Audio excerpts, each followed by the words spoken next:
اسی شعبان میں 14 اور 15 شعبان کی درمیانی رات، جس کو ہمارے ہاں عام طور سے شب برات کہا جاتا ہے، اس کے بھی کچھ احکام ہیں۔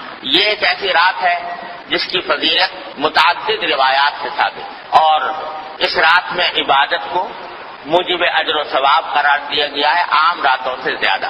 آج کل بعض حضرات یہ فرماتے ہیں کہ شب برات کی کوئی حقیقت نہیں ہے، یا اس کے بارے میں کوئی صحیح حدیث سے ثابت نہیں ہے۔ یہ بات درست نہیں۔ حقیقت میں شب برات کی فضیلت 17 صحابہ کرام رضی اللہ تعالی عنہما سے روایت ہے، 17 صحابہ کرام سے، تو انہوں نے نبی کریم صلی اللہ علیہ وسلم کی طرف سے یہ بیان فرمایا کہ اس رات میں عبادت کرنا فضیلت رکھتا ہے۔ ان میں سے بات روایتیں صنعت کے اعتبار سے کچھ کمزور بھی ہیں، لیکن مجموعہ ان تمام روایتوں کا، 17 روایتوں کا، یہ بے اثر اور بے بنیاد نہیں۔ اس لیے علماء محققین کا کہنا یہی ہے کہ شب برات یعنی 14 اور 15 کی درمیانی شب یہ خصوصی فضیلت رکھتی ہے، اور اس میں عبادت کا اہتمام کرنا، نمازوں وغیرہ کا، نفلی نمازوں کا، یہ مسلمانوں کو اس کا اہتمام کرنا چاہیے۔ اور اس میں بعض روایتوں سے معلوم ہوتا ہے کہ اللہ تبارک و تعالیٰ کا منادی اس رات میں آواز لگاتا ہے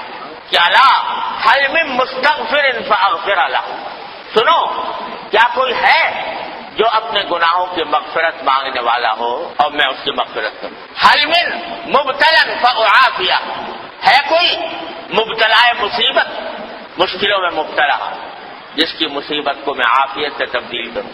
یہ ساری رات اللہ تبارک و تعالیٰ کی طرف سے اعلان ہوتا رہتا ہے۔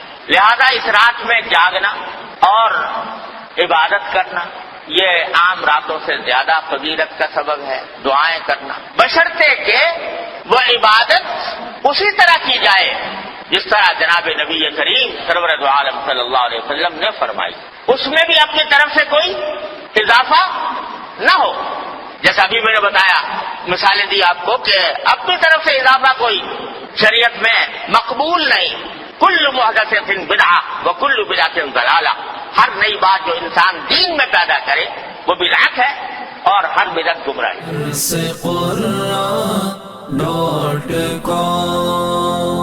www.darsequran.com